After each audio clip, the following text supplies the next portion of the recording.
Lep dober dan vsem na našem dogodku, ki smo ga naslovili Kdo bo zagotovil večino naslednji vladi. Govorili bomo o politični sredini, o zmernosti, o dialogu, ter nasplošno o tem, kakšen je danes naš politični prostor in tudi o iniciativi Zavezništvo za sredino. Kajti, kdor obvladuje sredino, tisti bo vladal. V veliko veselje in čast mi je, da smem v naši sredini pozdraviti naše eminentne goste, doktorja Dimitrija Rupla, enega najpomembnejših osamosvojiteljev, prvega in dolgoletnega zunanjega ministra Slovenije, profesorja, pisatelja, publicista, urednika, doktorja Žigo Turka, profesorja na Fakulteti za gradbeništvo in geodezijo, računalnikarja, dvakrat ministra v slovenskih vladah, plodovitega pisca tako na znanstvenem kot tudi na družbeno-kritičnem področju, blogerja in twitteraša, generalnega sekretarja skupine za razmislek o prihodnosti Evropske unije, ki jo je vodil Felipe González, in doktorja Mateja Avbla, rednega profesorja za evropsko pravo na Fakulteti za državne in evropske študije, urednika komentarja Ustave Republike Slovenije, s profesorjem Jambrekom, ki je tudi naš današnji gost, sta izjemno prispevala k pluralizaciji visokošolskega izobraževanja v naši državi, in seveda doktorja Petra Jambreka, enega od očetov slovenske ustave, predsednika Ustavnega sodišča, ministra, predsednika Zbora za republiko, sociologa in tudi mojega spoštovanega profesorja na Pravni fakulteti.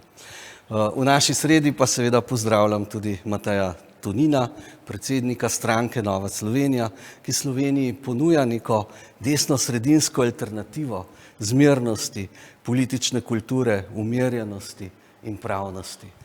Prav to pa je tudi vsebina sredinskih pobud, ki jih že nekaj časa v Sloveniji promovirajo prav naši gostje v Katedrali svobode, pa tudi v Zavezništvu za sredino. Doktor Rupel, politični prostor se nam v zadnjih letih zelo radikalizira in polarizira, kot bi se ujeli v neko instantno politično kulturo enozložnic. Vse manj je tehtnih političnih razprav, vse več je nekih kratkih gesel, diskvalifikacij, sovraštva, stereotipov, lažnih novic. Kaj se nam dogaja? Kaj se nam dogaja? Nam in v svetu in naši državi. Glejte, mislim, stvar je še hujša, kot ste povedali. Nahajamo se v nekem posebnem položaju, v neki posebni situaciji. Mislim tukaj na ukrajinsko vojno.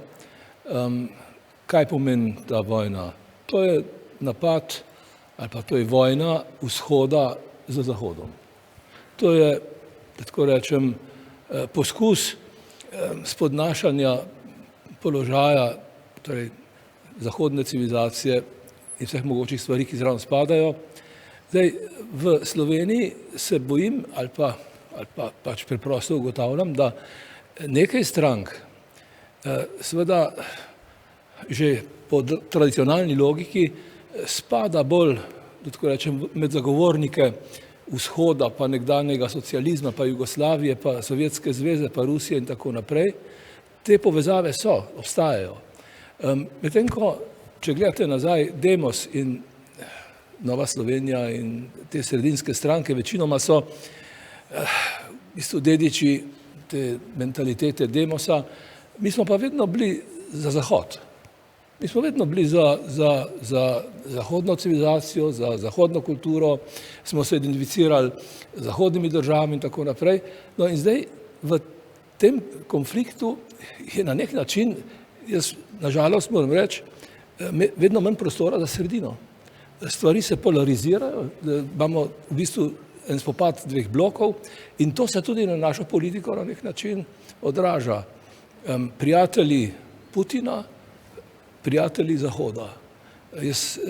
Me veseli, da seveda lahko rečem, da Nova Slovenija pa vsi, ki smo tukaj na tej strani, spadamo med prijatelje Zahoda in da se, da tako rečem, zelo odločno zoperstavljamo temu, kar predstavlja Putin, kar predstavlja tradicija tradicija komunizma, socializma in tako naprej. Poglejte, če gledate, kako se je, tako rečem, družba na nek način konstituirala v Evropi, kako so se družbe v Evropi konstituirale, tudi naša. Nekoč pod socializmom praktično je bilo 100% državljanov odvisnih od države. To se je potem po osamosvojitvi spremenilo. Danes, če štejete upokojence plus javne uslužbence in tako naprej, boste videli, da polovico ljudi je še vedno v Sloveniji odvisnih od države. Tisti, ki so odvisni od države, imajo nek drugačen odnos do države kot tisti, ki so neodvisni. Mi smo se zavzemali tudi v katedrali Svobode za neodvisnost, za če hočete, neodvisno osebno pobudo, za individualen premislek o stvarih in tako naprej. Ampak kot rečeno, to je en tak splošen okvir, se opravičujem, da sem tako daleč šel.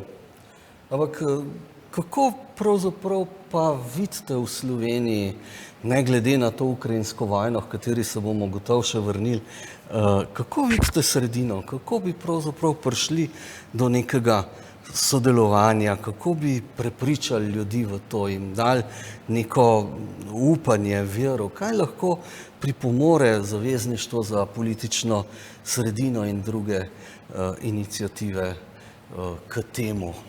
Kako bi to naredili? Zakaj je pravzaprav ta sredinska pobuda ostaja nekako relativno šibka v Sloveniji? Mogoče gospod Jambrek? Ja, sredina je tako zelo nedoločen pojem. Ne.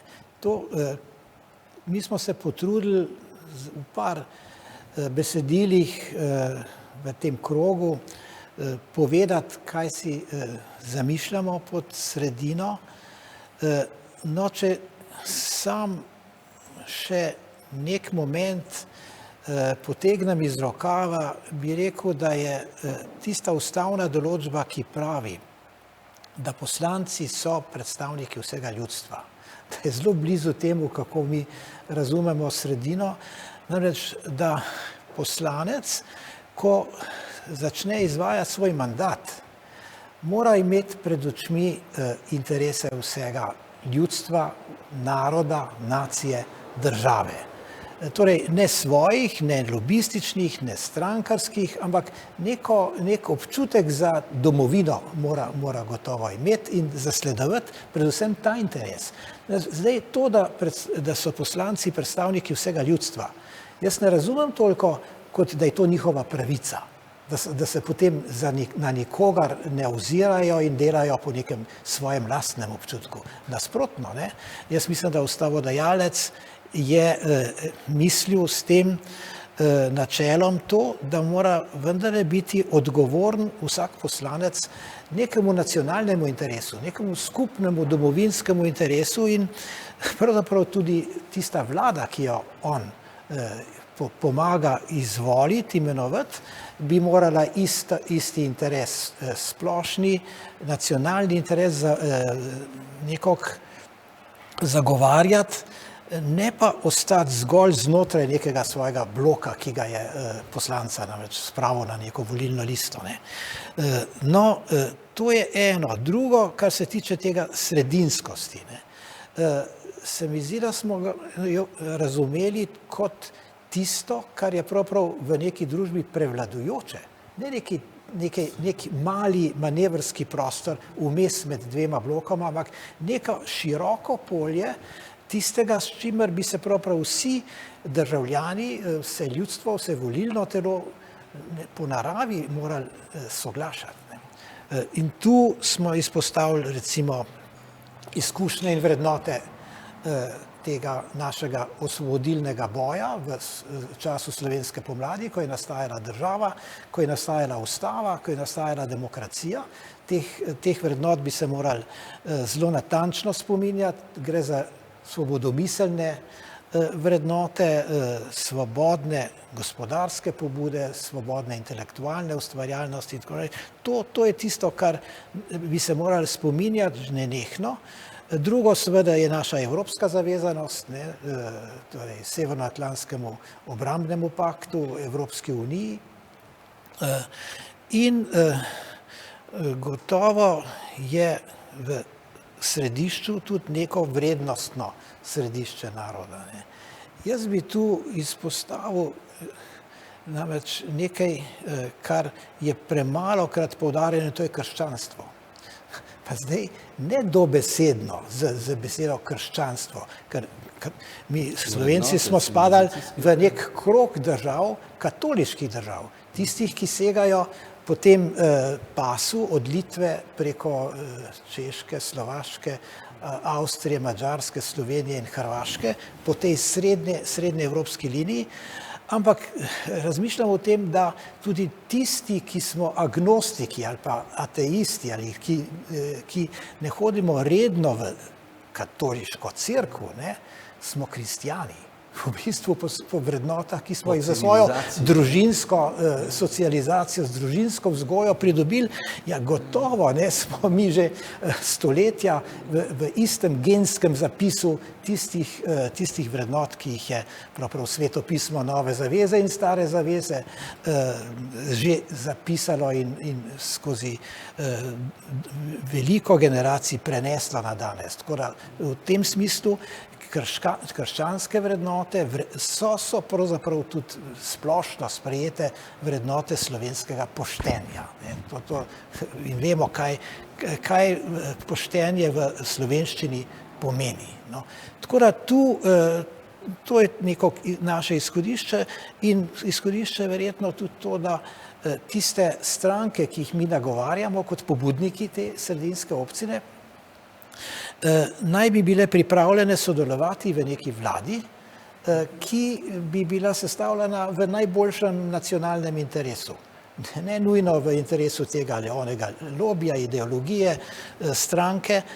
In tu zdaj pa s tem končujem, vidim glavni problem tega našega zavezništva, da so te stranke Nova Slovenija, tudi konkretno Povežimo Slovenijo, naša dežela in seveda tudi Slovenska demokratska stranka aktualnega predsednika vlade, inkluzivne, odprte za sodelovanje z vsemi strankami, ki pristajajo na ustavne vrednote, brez zadržka.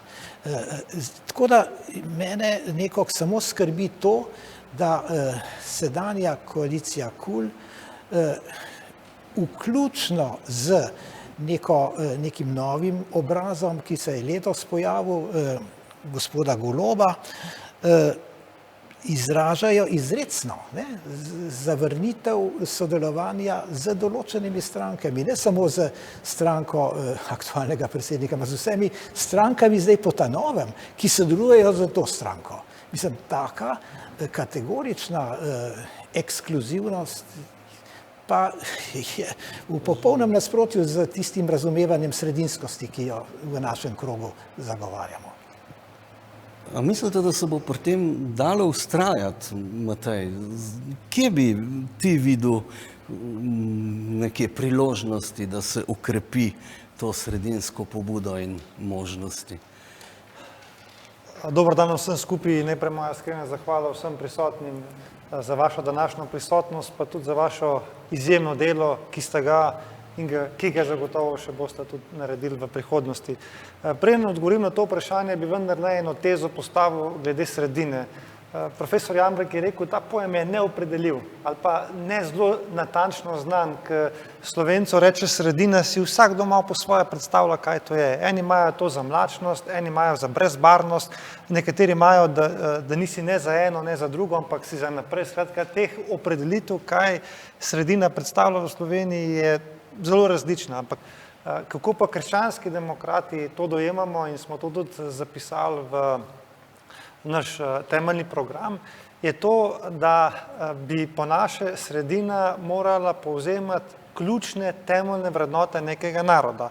In mi smo dejali, da naš narod tako ali drugače določajo 3 ključne vrednotne smernice. Ena je ta, da rastemo iz krščanskih korenin in tega ne moramo zanikati. Druga je ta, da je osamosvojitev in vrednote ena izmed temeljnih stvari, na katere je nastala država. In tretja stvar, da pripadamo Evropi oziroma zahodnemu svetu. To so neke 3 ključne vrednotne linije, ki si jih po vseh anketah ne samo želi, ampak jih tudi zagovarja večina Slovencev. In mi smo si rekli, stranka, ki zagovarja te 3 ključne vrednotne linije, ne more biti drugega kot sredina. In je popolnoma nesmiselno, da nas eni odrivajo v eno smer, drugi pa v drugo smer. In iz tega vrednotnega smisla izhajajoč je bila ta naša pozicioniranost oziroma tudi pozicija izrečena. Je pa jasno, da, kot sem rekel, vsakdo to razume po svoje. In če nadaljujem s tistim, kar je profesor Rupel rekel, danes je ta vojna v Ukrajini prispevala k temu, da so se nekateri pojmi izčistili in oziroma, da so nekatere vrednotne pozicije precej bolj jasne. Ali si za Putina in tisto, kar Putin predstavlja, ali pa si za zahodni svet. In tudi današnja Slovenija, bi rekel, da se s temi nekaterimi problemi sooča in da nam bo tudi tukaj ta stvar pomagala pri izčiščenju nekaterih pojmov.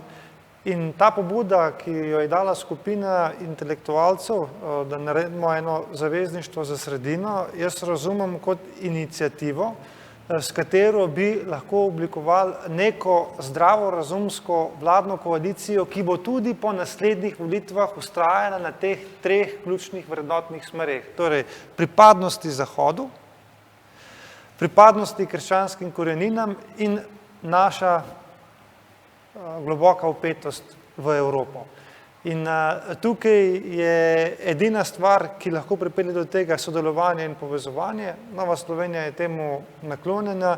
In ja, jaz sem presenečen to, kar ste vprašali na začetku, da zdajšnje nekatere novo nastajajoče stranke tako izključujoče pristopajo k stvari. S tem si oni dejansko ožijo svoj politični prostor, svoj koalicijski potencial, svoj možnost delovanja in na nek način onemogočajo same sebe.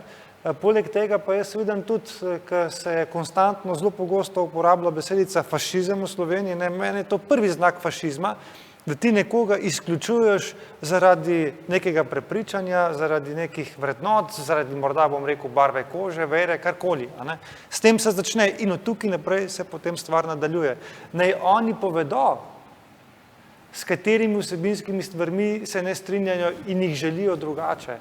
Ni zgolj to, da ti rečeš s tem ali onim ne bom sodeloval.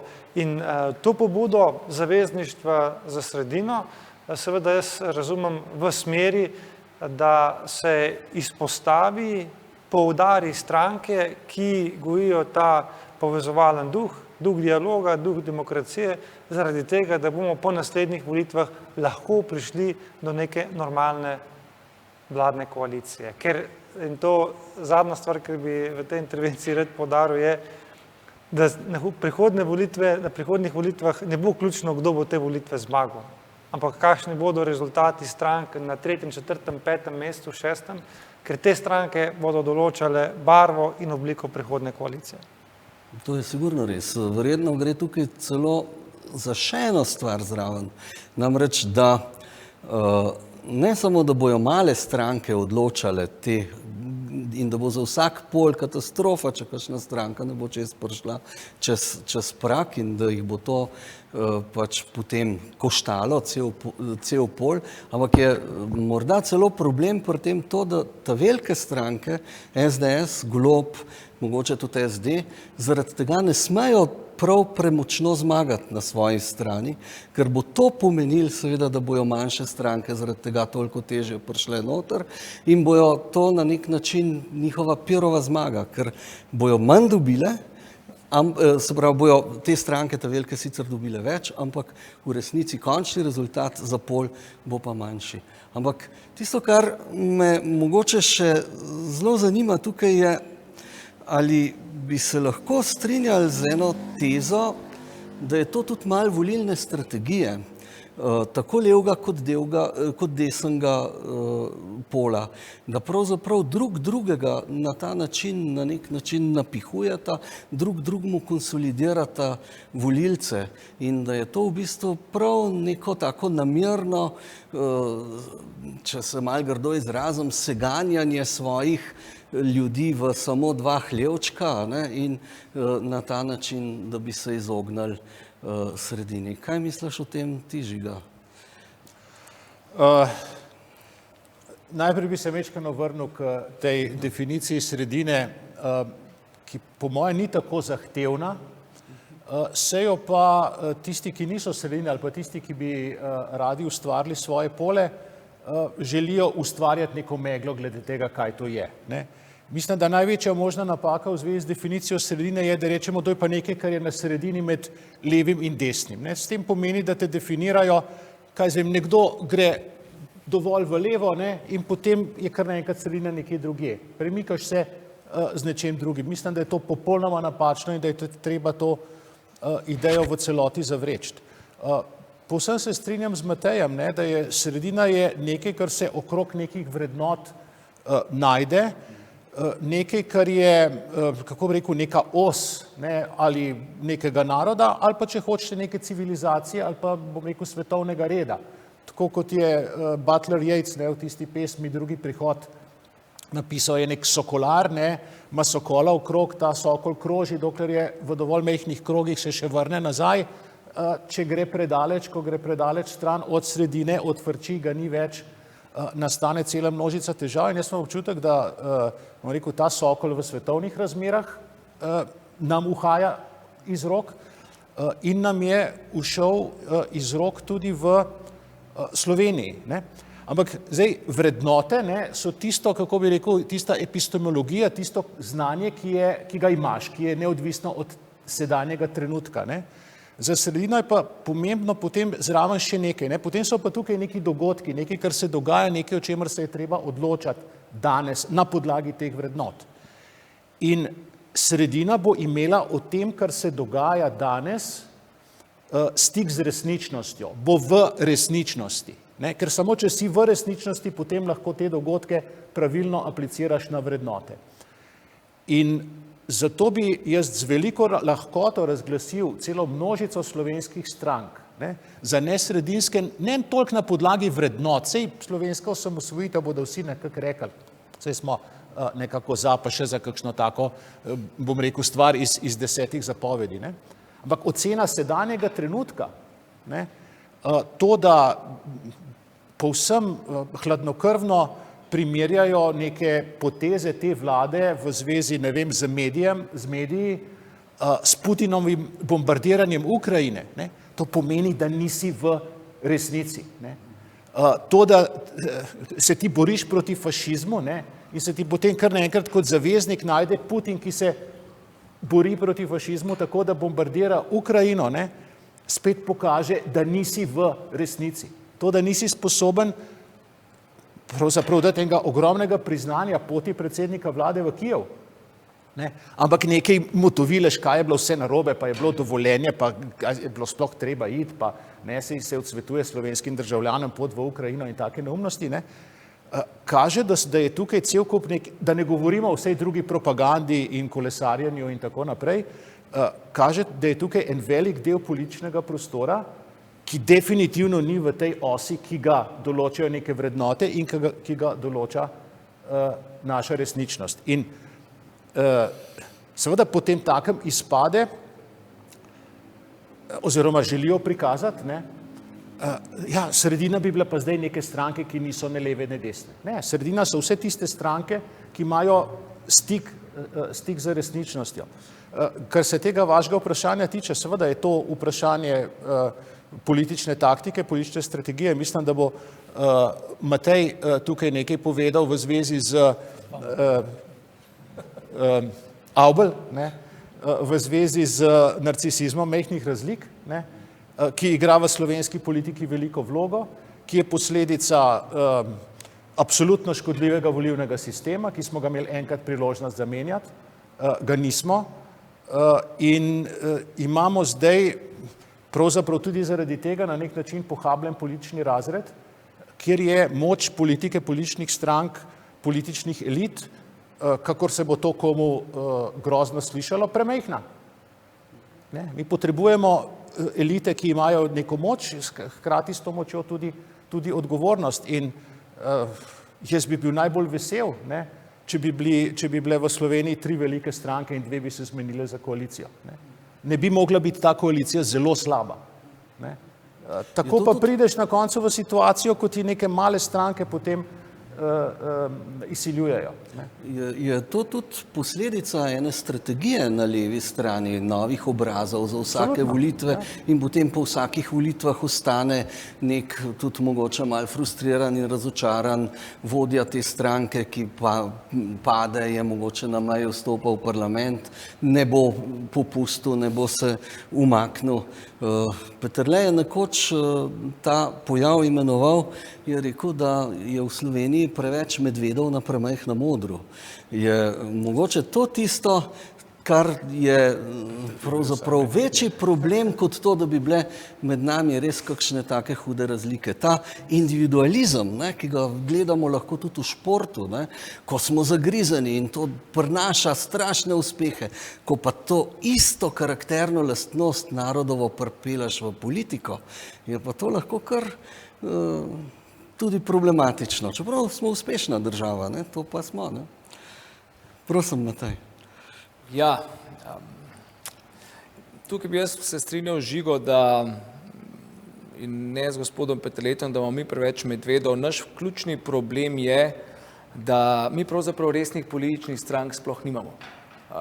Marsikaj, kar smo danes imenovali stranka, to bodi si po nekih kredibilnih merilih ni, niti se samo ne kliče kot stranka. In to pomeni, da je učeno temu rečemo, da je politični prostor nekje implodiral. Se pravi, da se su sam vase, kar pomeni, da ne vladajo tisti, ki so bili izvoljeni, temveč nekdo, ki potem iz ozadja usmerja ta performance na tem odru, ki si ga bil opisoval. In ravno to je manko neke politične sredine. Politično sredino potrebuje vsaka resna kredibilna država, da bi lahko bila ustavna demokracija. Brez politične sredine ni hrbtenice demokracije. In to, če pogledamo okrog nas, absolutno velja v tistih državah, s katerimi se mi želimo primerjati. Ampak še enkrat, mogoče za definicijo, kaj sredina je.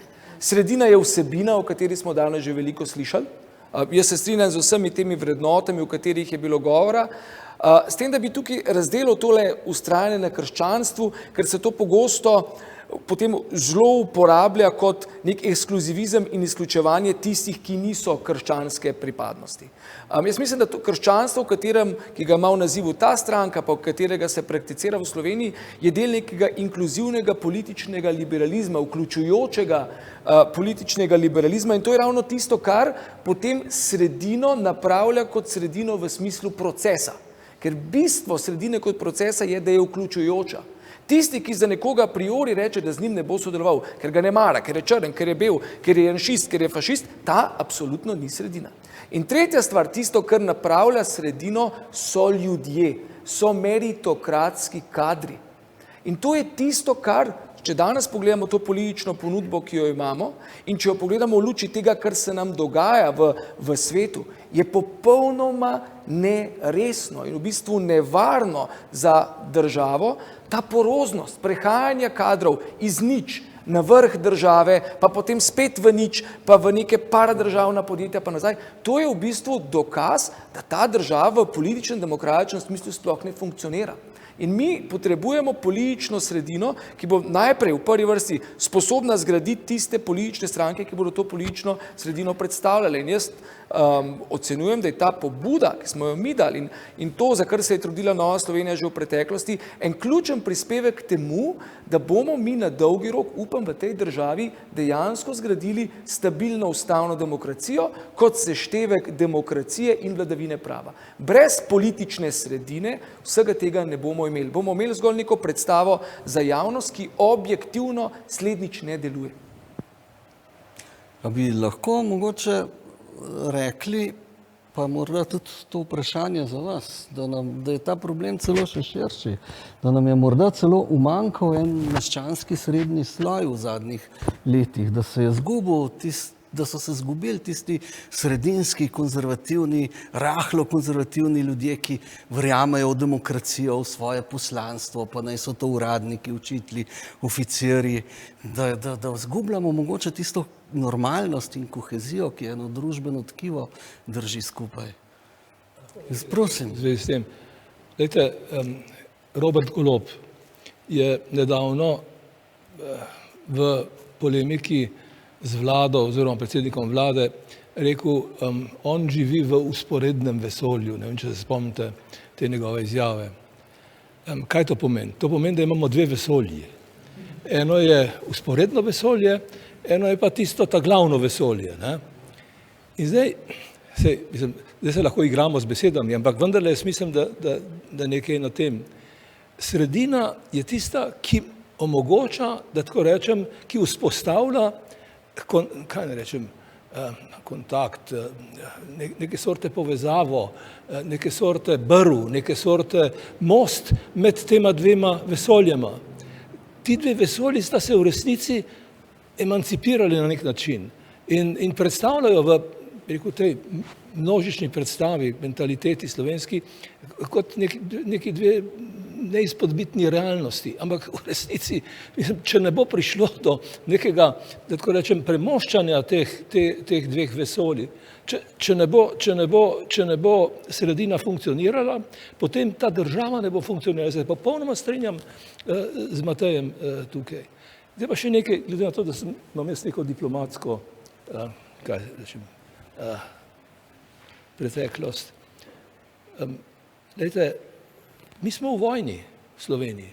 To, da neka stranka reče, ne, s tem pa ne, tega pa izključujem in tako naprej, imamo pomanjšano vojno, ne tako, kot je v Ukrajini, ampak neke sorte vojno, se pač stranke obstreljujejo in tako naprej.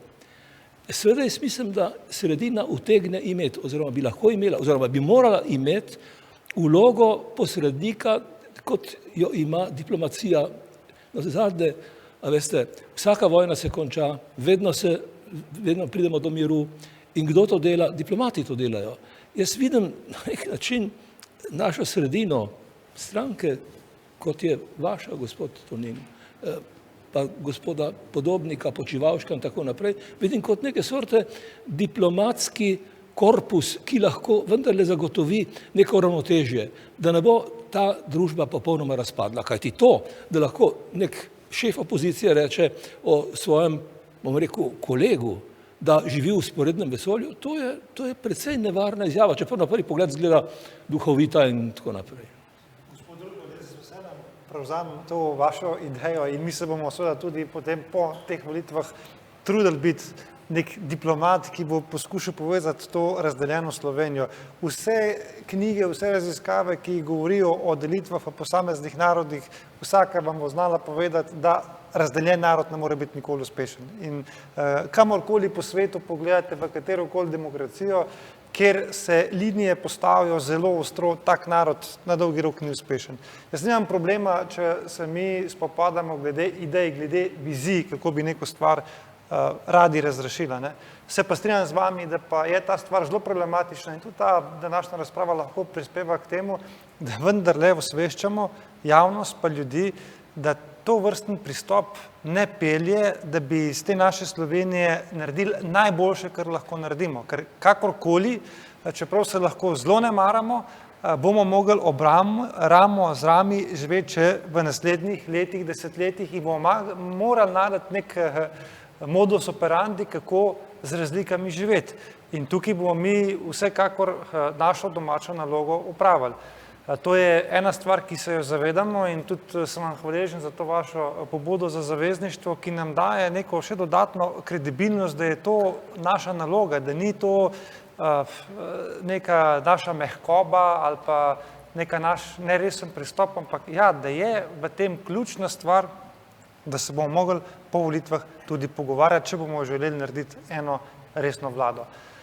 Je pa treba tukaj izpostaviti, da pa ne bo ta današnja razprava tudi spodbuda vsem tistim, bi rekel, strankam, ki vedo, da se bo potrebno po volitvah pogovarjati in da radikalizmi ne dajo rezultata, da se vendarle zdramijo nekoliko pri početjih skrajne levice oziroma stranka Levica. Problem, ki ga jaz vidim, je, da vse stranke, ki so na levi, poskušajo tekmovati z njimi v skrajnosti in težko si še bolj skrajen od skrajneža.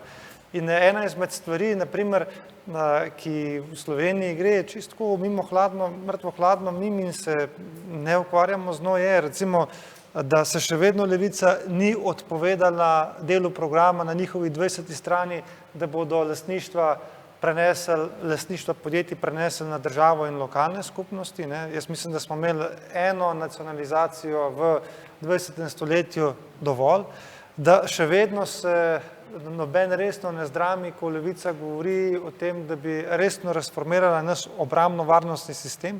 To, kar zdaj predlagajo, to, kar je današnji zadnji predlog, da predlagajo izstop iz zavezništva NATO, recimo to je norost, ki se jaz težko sploh domišljam, to je nekaj podobnega, kot bi junija 91 forsirali, da Slovenija postane demilitarizirano območje. Je bilo, ampak hvala Bogu, to ni gratal, ker če bi gratal, potem enostavno Slovenija danes ne bi bila samostojna. Ampak zaključen s tem, na nek način, in je to žalostno, se mi vračamo na izhodišče 8. aprila 1990. Ker si imel na izbiro politične stranke, ki so želele samostojno neodvisno Slovenijo, usmerjene v zahod, v prihodnost, in kjer si imel stranke, ki so zagovarjale nekoliko drugačno Jugoslavijo. In zdaj pri vseh teh pozicijah, po vseh teh pozicijah se zdi, da bo zdaj odločitev 24. aprila zelo podobna. Ali želimo biti trdno zasidrani v zahodnem svetu in vrednotah, ki jih posebej zahodni svet, ali pa bomo šli spet iskati neke preživete socialistične koncepte, ki so se vse posod po svetu izkazali, da ne delujejo. Tako da to vrstna zbiranja razprava, jaz vidim, ne samo, da nas opogumljamo, ki bomo mogli biti nek diplomatski most med sprtimi političnimi strankami, ampak da tudi opogumljamo naše sotekmece na drugi strani, da ne vendarle za božjo voljo nehajo tekmovati z levico v radikalnosti. V principu, če bi skušali presegati te razlike, imamo dve neki poti, ki bi nas do tja pripeljale. Ena pot bi bila velika koalicija, da bi se leva in desna na nek način vendarle dogovorili, bi si porezali medsebojno špičke in bi potem normalno sredinsko vladali. S tem imajo odlične izkušnje v Avstriji, odlične izkušnje v Nemčiji, dolgoletne, ki so te države pripeljali praktično v vrh držav sveta. Druga možnost pa je, da se okrepi sredina, da se okrepijo stranke, kot so Nova Slovenija, kot tudi prihajajo zdaj, pa ne kažejo ta trenutek še tega, da bi lahko prišle čez parlamentarni prag. Katera možnost se vam zdi bolj realna, da bi nekje dolgoročno prišli do neke zmerne, normalne sredinskosti, ki bi Sloveniji prinesla neko blaginjo, umirjenost, prosperiteto? Zdaj, ključno glede teh političnih računih, glede sredine, se mi zdi to, da brez sredine v kolikor toliko normalni demokraciji ni mogoče oblikovati vlade. To pomeni pravzaprav, da je za volivca najbolj sigurno, da da svoj glas v sredino, ker potem bo okrepil tisti razumen, zmeren del, ki bo na koncu vladal.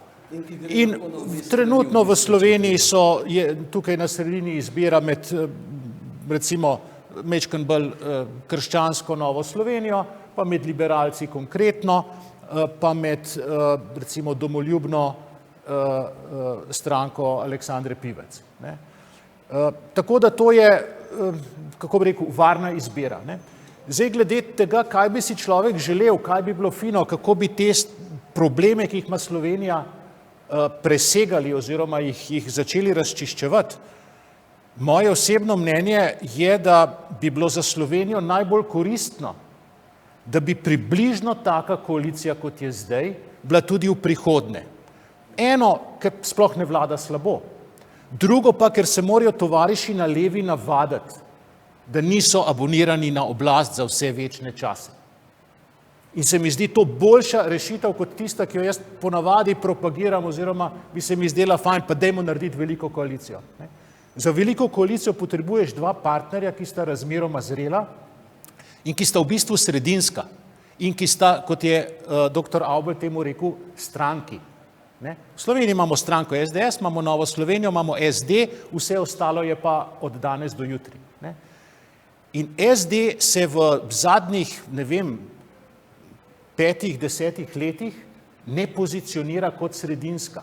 Nima, kako bi rekel, dovoljšnega skupnega imenovalca, da bi bilo mogoče, vsaj s tem vodstvom, kot je zdaj, pa s temi jurišniki, kot so zdaj, da bi neka velika koalicija bila možna. Čeprav bi si to želeli, to bi bilo krasno. Jaz mislim, da bi bilo vzgojno, da bi bilo pedagoško, da so tovariši še 4 leta v opoziciji. Da bi se navadili, da je demokracija, da se menjaš. Pa bodo pa spet oni, ne vem, 8 let. V čem je problem, Žiga? Problem je v tem, da ena stran ima veliko vesoljskih ladij, veliko treniranih kozmonavtov, veliko vseh mogočih pristanišč in izstrelišč in tako naprej. Druga pa tega nima. Recimo, medijska scena... Ampak to je nastalo zato, ker je bila tista stran 45 let, plus seveda. 75% od 30 let na oblasti in je skozi oblast te stvari gradila. Seveda. Mi smo pa dostikrat smo pa fini, pa rečemo, mi pa ne bomo taki, mi pa ne bomo zdaj teh stvari delali. Ja, rabaš, ne?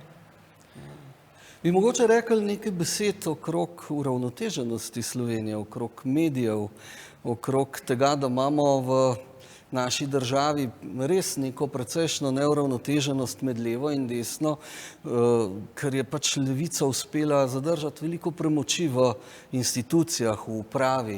Celo na Ustavnem sodišču smo lahko veseli, kadar imamo 6-3, če ni še slabše glede vrednostnih usmeritev. Ta pristranskost medijev je tudi dost očitna, ampak če smo lahko malo polemični, a je produktivno uravnotežati medije na tak način, kot se to ta trenutek počne. A je to tista pot? Po eni strani ja, se mudi, bi radi uravnotežili, bi radi te stvari naredili. Ampak po drugi strani, a je kontraproduktivno, ne vem, ukiniti Studio City, Tarčo pred volitvami, a bo več škode to kot koristi prineslo, ali mislite, da je to možno, da nam na nek način da neko ravnotežje v volilni kampanji, ki bo potem prineslo nekaj pametnega. A lahko čisto na kratko, pa bo potem kolego pustil.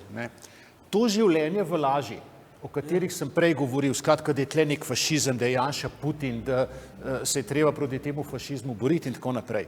Ta prepričanost v teh kolesarskih in drugih levih krogih je mogoče zato, ker je medijska, ker oni lahko živijo v nekem medijskem prostoru, ki jim kar naprej pripoveduje, da imajo prav, ki jim pritrjuje v tej iluziji. Nam to ne uspe, mi ne moramo biti samo na Domovini, pa na Nova 24, pa na Družini, pa na teh parih drugih medijih. In smo lahko uravnoteženo obveščeni. Kar se tiče pa tega vašega, ja, ne, jaz sem tudi proti temu, da se ukinja, se mi mogoče ne zdi fajn, da se ukinja, ampak me argument mečkrat spominja na to, joj, da ne bomo še česa naredili, ker bi Putina razjezilo.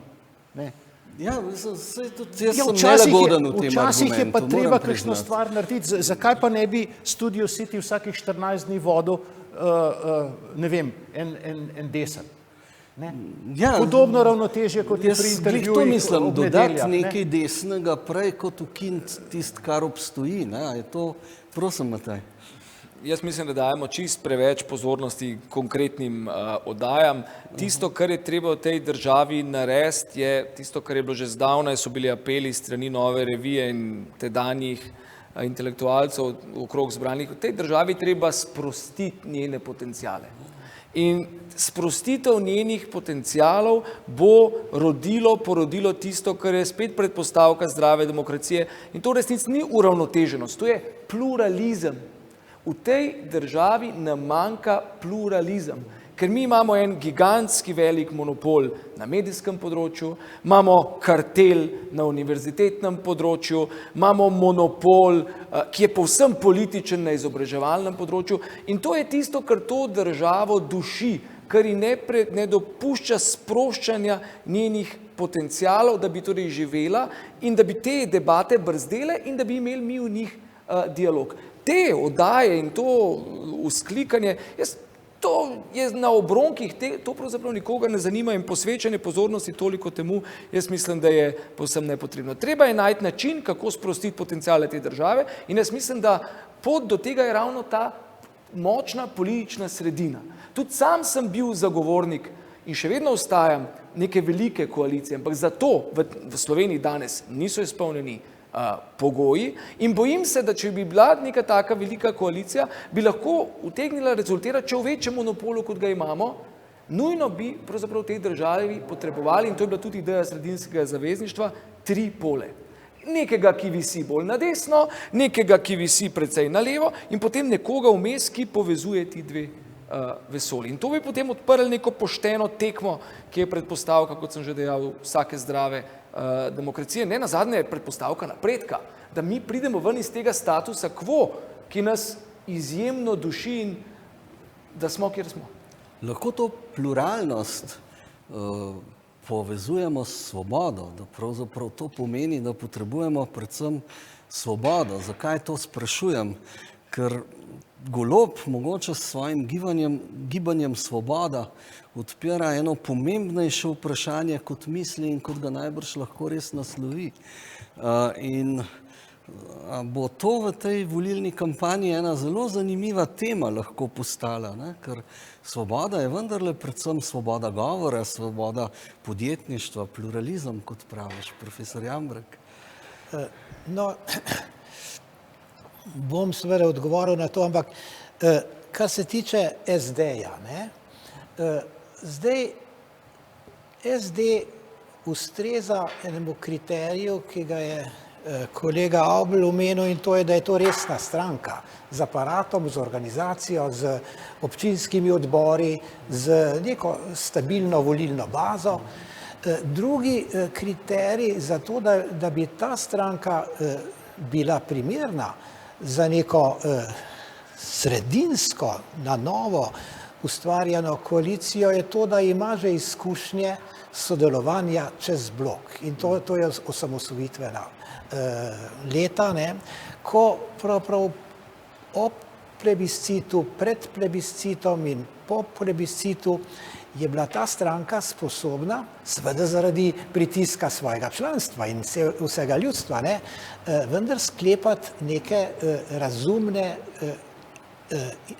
kompromise v nacionalnem interesu. Zato je potem prišlo do sprejema ustave, prišlo je do osamosvojitve, do proglasitve neodvisnosti in tako naprej. Tako da to izkušnjo ta stranka ima iz teh časov. Kaj se je z njo dogajalo vse do današnjih dni, je pa druga zgodba, ki pa vendarle lahko navdaja s precej pesimizma. Namreč, če gledam vso to levico, pa ne levico z velikim L, ampak vse, kar je na levi in kar se opredeljuje za levo, pravzaprav težko rečeš, da gre tu za neke politične stranke, ampak gre za gibanje. Tudi ta najnovejša anketno tako promovirana stranka sicer bi raje bila gibanje in to tudi v svoje ime dala. Zdaj, jaz sem šel gledati za nazaj, nekako vesten, kot sem včasih svoje lastne spise o družbenih gibanjih. In vemo, kaj je družbeno gibanje. Družbeno gibanje ima predvsem neko bazo frustriranih ljudi, frustracija, nezadovoljenost je njen. Na tej osnovi se išče sovražnika. Vsako gibanje ima svojega sovražnika. Vsako gibanje ima tudi svojega liderja. In to levica ima svojega sovražnika, to je sedanja vlada in njen predsednik, ima zdaj po novem že liderja, ima neko amorfno frustracijsko bazo, ki se je ustvarila v času COVID krize, ki se je ustvarjala ves čas preko medijskih nekog gesel za množično prepričevanje. No in to gibanje ima tudi tisto, kar rečemo, neka gesla za množično prepričevanje. Zdaj, tu sva pa midva verjetno najbolj prizadeta, saj jaz, ker se že od 80-ih let ukvarjam z teorijo človekovih pravic in svoboščin, z ustavnimi načeli, z vsem tem, kar je zdaj postalo nek leitmotiv, neka osrednja simbolna predstavitev tega levega gibanja. Govori se o ustavnih vrednotah, človekovih pravicah, temeljnih svoboščinah, o demokraciji,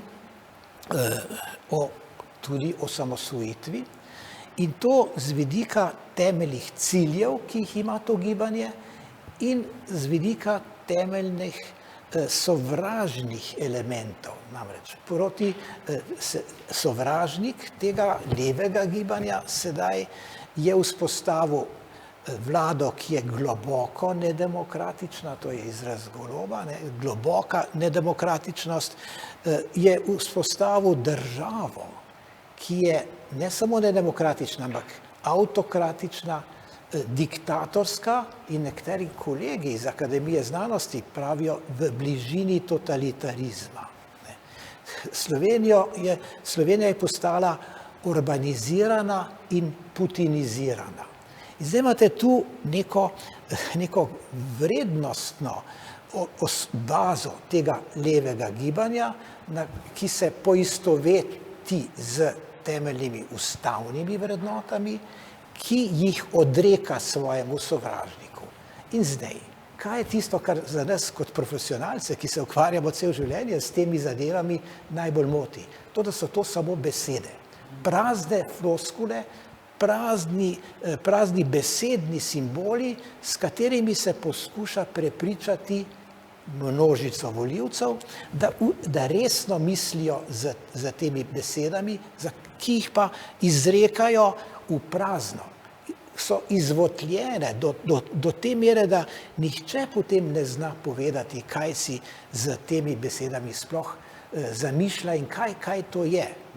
Tako da, če zaključim s tem, kar sem poslušal na zadnji Pirkovičevi oddaji, ko sta bila dva nekako spokojno z leve, dva z desne, in sta Počivalšek pa Kovšca govorila o nekih konkretnih problemih, ki jih rešuje ta vlada, ki se v tej državi pojavljajo.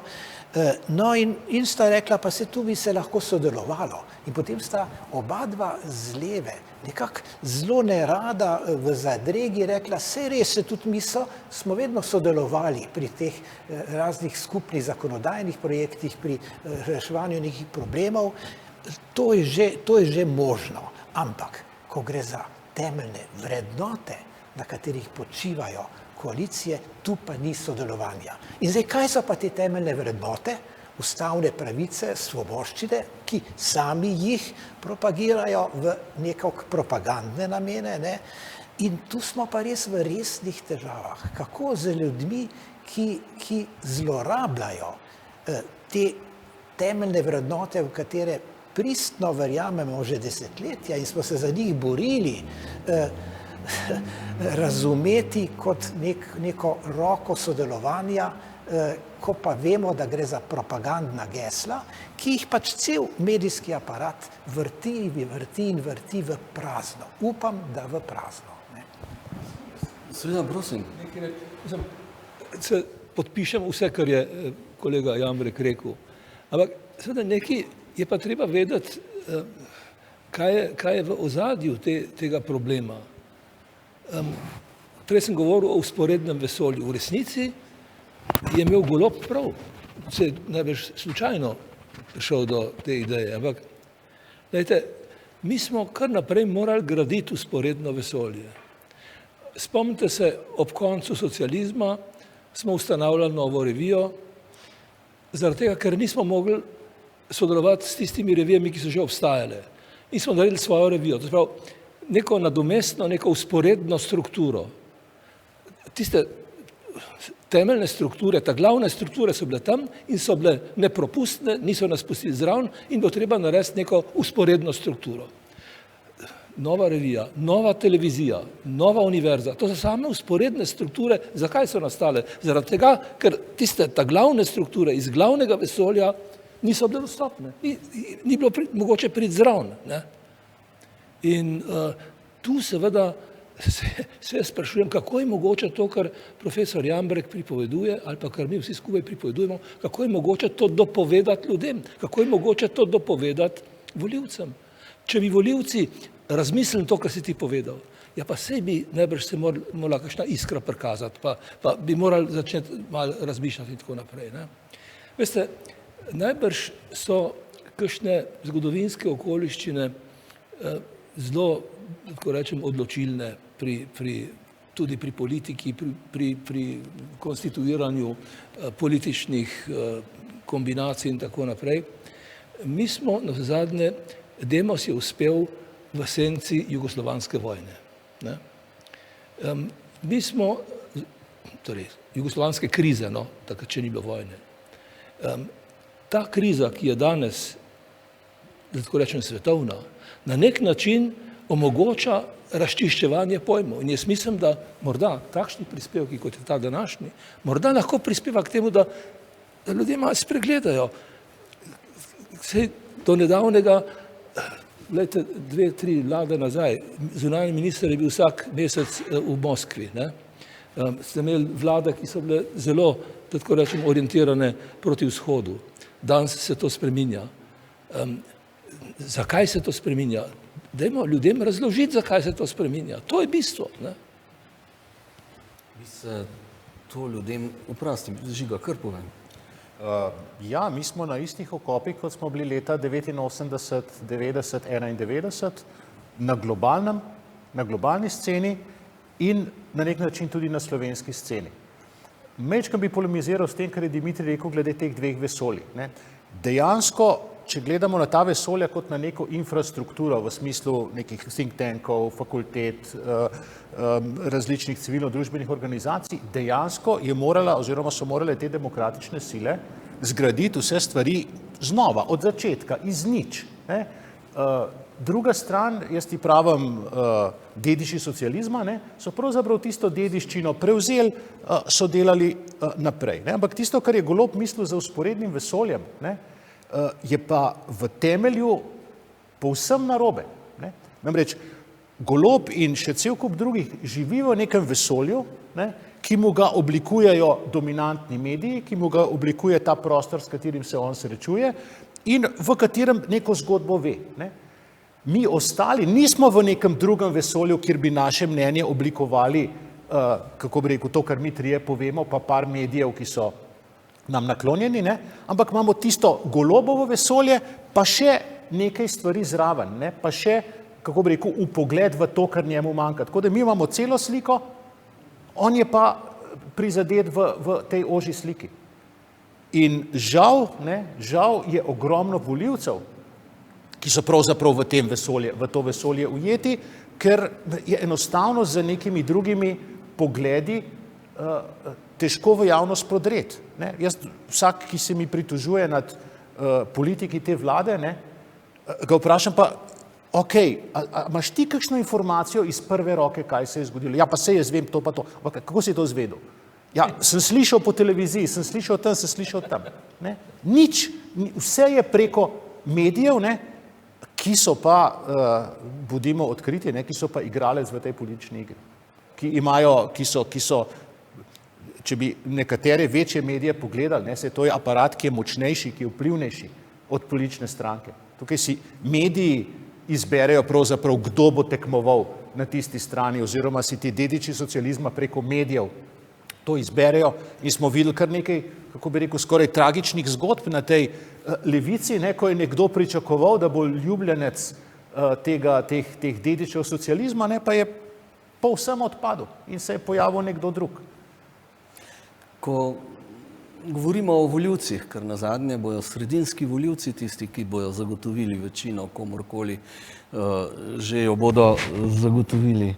Kaj bi mislili o tej tezi, da so ti begavi voljivci, ki tečejo od enega novega obraza do drugega novega obraza, iz volitev v volitev, v bistvu voljivci zmerne desne sredine, ki nam jih je že pred davnimi leti odnesel Drnovšek s tistim znamenitim geslom ne levo, ne desno, na bolje, ki pa so v bistvu nekako zelo zmanipulirani pač s temi predsodki proti Janši, tudi verjetno malo s kristjanofobijo, tudi z kakšnimi drugimi stvarmi, z nekimi bolj mogoče liberalnimi pogledi, ki so v tem času moderni in potem postanejo pač en lahek plen vsakokratnega novega obraza.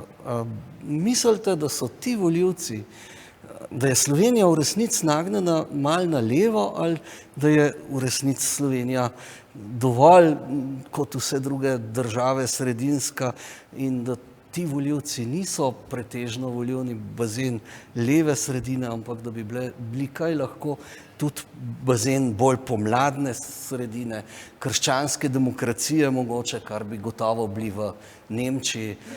Mislite, da bi jih bilo treba samo ozavestiti, kaj pravzaprav so? Zdaj smo res na nekem spolskem terenu, nekako razmišljamo, ampak saj to je zelo dobro, to je v razliko od teh strankarskih aparatov, kjer ne razmišljajo, ampak kujejo neke fraze, s katerimi lahko nekako indoktrinirajo volivca, smo na boljšem. Zdaj, po eni strani se mi zdi, da uradni mediji, ti dominantni mainstream mediji, počasi umikajo, zgubljajo moč. Jaz bi rekel, da ko bojo oni se morebiti kdaj uravnotežili, ali ko ne bojo izključno sredstvo leve propagande in agitacije, da se bo ta hišica, hišica tranzicijske levice zrušila kot hišica iz kart. Da pravzaprav drugega ni več lepila, kot je ta medijska množična indoktrinacija. In ko tega ne bo več, da bo pravzaprav se nenadoma se bo nebo zjasnilo in normaliziralo. Zdaj, a se bo to zgodilo že na teh volitvah? To pa ne vemo. Morebiti bojo ljudje spregledali, mogoče te množično prepričevalske formule ne bodo več imele teže. Ampak tudi, če bo zmagala levica, bo zmagala natančno zaradi medijske dominacije, to vejo. Zato pozivajo novinarje na RTV-ju k uporu. Ste zasledili ta izraz? Uprite se. Čeprav izven vseh demokratičnih pravil vzamete neko oblast v roko, zato da zavarujete še nadaljno posest te oblasti strani levice. Tudi, če se bo to zgodilo, to ne bo dolgotrajno. To bo trajalo mogoče leto, dve, pa se bo pa sesula v veliko bolj neurejen način ta hiša iz kart, ki si jo je levica postavlja iz svojih medijskih. Žiga, prosim. Se povsem strinjam, ampak nisem tak optimist. Se bojim, da imajo še enega aduta v rokavu. Namreč ne sloni ta zgradba samo na medijski fikciji. Sloni tudi na izobraževalnem sistemu, ki propagira dediščino socializma. In mladina, ki prihaja iz našega šolskega sistema, s tistim, kar tam slišijo, s tistimi vrednotami, s tistimi konec koncev podatki iz zgodovine, je potem treba samo še majčkeno jim pomagati medijsko in so postavljeni v ta pravo smer. Tako da v primeru, da bi imeli mi čisto zgodovino, nevtralno zgodovino, pluralno, medijsko sceno, pluralno pedagoško sceno, več šol za novinarje, več šol za učitelje, potem bi se zgodilo to, kar ti praviš, da bi ljudje nekako tisti površni volivci, ki zelo dosti ne študirajo, tle bi nekaj slišali, tam bi nekaj slišali, rekli, a gremo tle v sredino. Ne. Dokler pa to ni tako, ne, pa ti sredinski volivci, ki jaz bi vse si upal trditi, da so nekako manj informirani, manj se potrudijo, manj so, kako bi rekel, politično zagreti, ne, pač to, kar je v zraku, za tisto se potem odločil. Ne.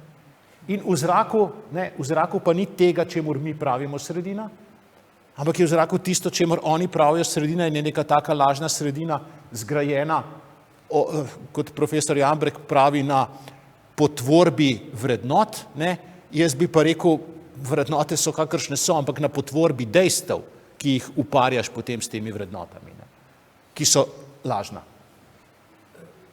Eno sociološko vprašanje, bom prosil Petra, da mi pomaga. Daniel Bell, znani ameriški sociolog, je nekje napisal, da družba, v kateri srednji razred ne drži, bo imela težave. Torej, najbolj solidne, najbolj trdne so družbe, stabilne, ki imajo relativno močan srednji razred. Zdaj, jaz se sprašujem, kdo je pri nas srednji razred in ali ima naš srednji razred v resnici dovolj moči, da bi zagotavljal stabilnost tej državi. Zdaj, glede na to, da imamo pri nas 160 tisoč javnih uslužbencev, glede na to imamo 600 tisoč penzionistov, ne? Jaz si mislim, da je srednji razred morda še najbolj, da tako rečem, ga je mogoče sestaviti iz tistih ljudi, ki niso odvisni od države, ki niso, da tako rečem, odvisniki. Ne? In ta sektor slovenske družbe, ki je neodvisen, obrtniki, torej ljudje v tovarnah, ljudje, torej, ki imajo vse mogoče službe v privatnem sektorju, ali imajo te ljudje dovolj moči, dovolj glasu. Jaz recimo sem zelo bil zadovoljen, ko sem slišal, da je eden od naših, da tako rečem, podpornikov ali pa sodelavcev, je recimo Kovšca, ki predstavlja obrtnike oziroma ki predstavlja, da tako rečem, to srednjo gospodarsko strukturo. Jaz verjamem, da je ta zelo pomembna, ampak ali odmaga, ali lahko premaga to situacijo, o kateri zdaj govorimo. Zelo na kratko se res skoraj bojim reči to, kar bom. Ne?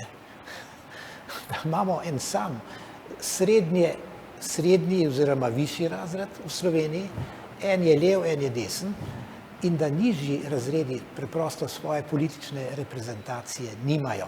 Razen more biti v Janševi stranki, pa v recimo nekoliko v Ljudski stranki in stranki Naša dežela. Pravzaprav jaz mislim, da je Slovenija na poti k idealni tisti negativni sliki, ki jo nek Luka Mesec mala na steno neoliberalizma oziroma liberalnega kapitalizma, meščanske družbe, etablirane družbe, ki ima zelo trden sistem, na vrhu katerega se pa samo dve frakciji, ena leva pa ena desna, borita za oblast. In to krčevito in zelo močno na podlagi projekcije, ne? Freudovske oziroma če Rogerja Browna bereš, nekdo recimo na levi pravzaprav se zaveda svojih negativnih atributov, da je v bistvu izvira iz nedemokratičnega sistema, da nima osamosvojitvenih zaslug in tako naprej, in potem to negativno podobo o samem sebi projicira na svojega sovražnika, ki je pa samo frakcija tega istega razreda. O tem bi se dalo ogromno, čist iz Smelserja, iz Le Bona in tako naprej potegniti ven. Mogoče vrnili k vojni v Ukrajini in k vprašanju, kako bo vplivala na naš politični prostor, nas bo radikalizirala, polarizirala, bomo stopili skupaj.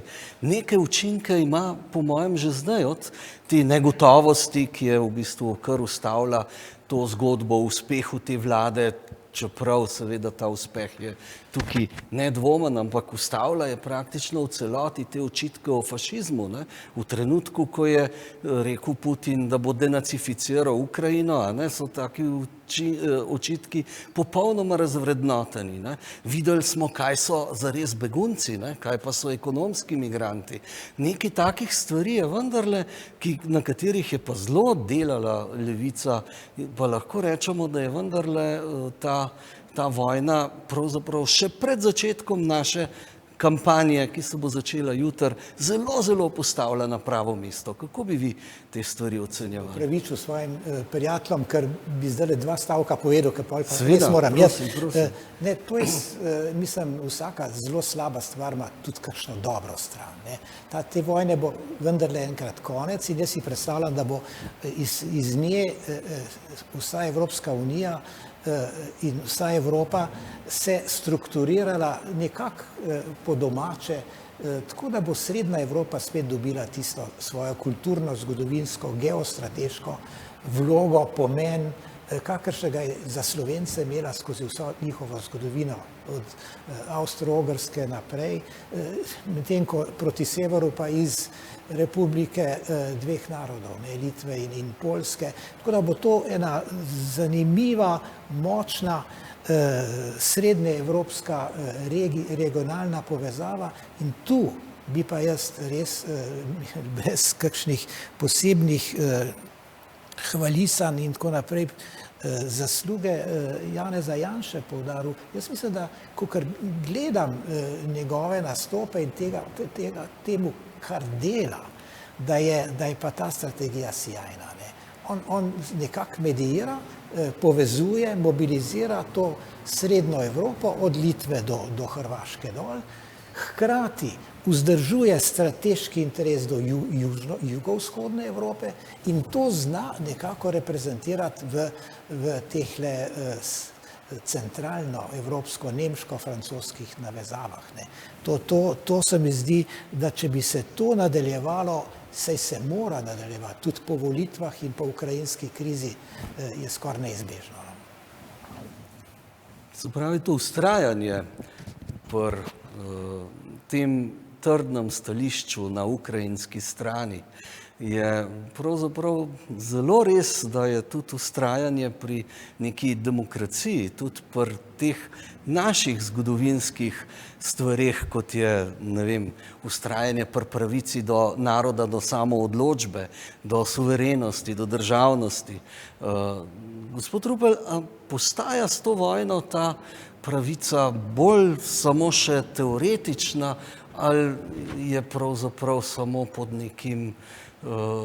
nekim stresom ali pa pod nekim pritiskom ta trenutek in mislimo, da jo bomo lahko nekako zavarovali? Torej, jaz seveda nisem vedež. Ne vem, kako se bojo stvari razvijale, pa vendarle bi rad opozoril na to, da na nek način se situacija z jugoslovansko krizo, vsaj kar zadeva Slovenijo in Hrvaško, razrešila tudi po zaslugi Rusov, kar je mogoče na prvi pogled zdaj neka taka tvegana izjava. Takrat se je v Rusiji nekaj temeljnega zgodilo, prišel je Jelcin in Rusija se je obrnila na zahod. Mi smo na nek način, da tako rečem, izkoristili ta trenutek, ta zgodovinski trenutek, ko se je Rusija postavila na, da tako rečem, na pravično, na pravo stran zgodovine. In smo mi, da tako rečem, tudi to izkoristili. Danes se pa lahko zgodi, da seveda ta situacija, če se bo še nadaljevala, vodi v radikalizacijo na različne načine. Jaz ne znam tega presoditi.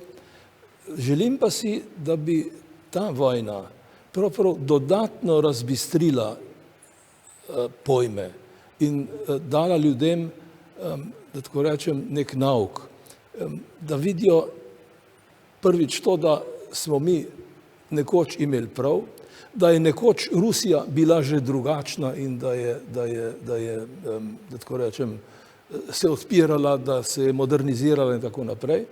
In da seveda čutimo, jaz mislim, da se to dogaja, da čutimo vse krivice, ki se dogajajo zdaj Ukrajincem. Te krivice so se tudi nam dogajale, ampak vendarle ne v tako zelo brutalni obliki. To, da se dogajajo te krivice v tako zelo brutalni obliki in da vendarle spominjajo na nekaj, kar smo sami doživljali leta 91-92, to mi daje upanje, da bodo izgubili slovenski volivci tudi nekatere iluzije, ki jih imajo v zvezi, kaj se vem, to, kar sem prej govoril, odvisnosti od države. Ne. Še mogoče čist zadnje vprašanje, a se Rusiji lahko zgodi, da če sama ne spoštuje ozemeljske integritete in suverenosti Ukrajine, da bojo tudi druge države začele morda izražati neke pretenzije po njenem ozemlju. Japonska je zdaj to že spet ponovila v zvezi s Kurilskimi otoki, mogoče bo Kitajska si želela tistega prostora. Skratka, vprašal bi, a se ta Putinova avantura sploh lahko srečno konča. Zanj verjeten ne, ampak za Rusijo, za svet in seveda za Ukrajino. Jaz bi prepustil tukaj odgovor zunanjemu ministru. Seveda. Bi pa potem nekaj dodal glede vpliva na pa zaključimo slovensko sceno. Torej, jaz vendarle mislim, da se bo ta stvar ustavila. Jaz mislim, da bodo tudi Rusi na vse zadnje morali na nek način reagirati na te strašne stvari, ki se dogajajo. Poglejte, mislim, to je kot iz učbenikov.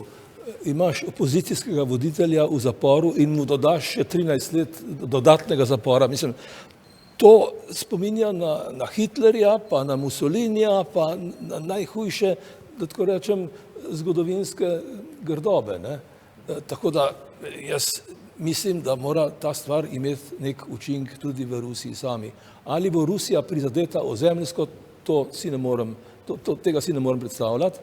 Dejstvo je to, da Rusija seveda je, a veste, z širitvijo NATO, s evropsko pomladjo, tudi z tem, da so države kot Slovenija in Poljska in Češka in Slovaška in tako naprej prišle v NATO.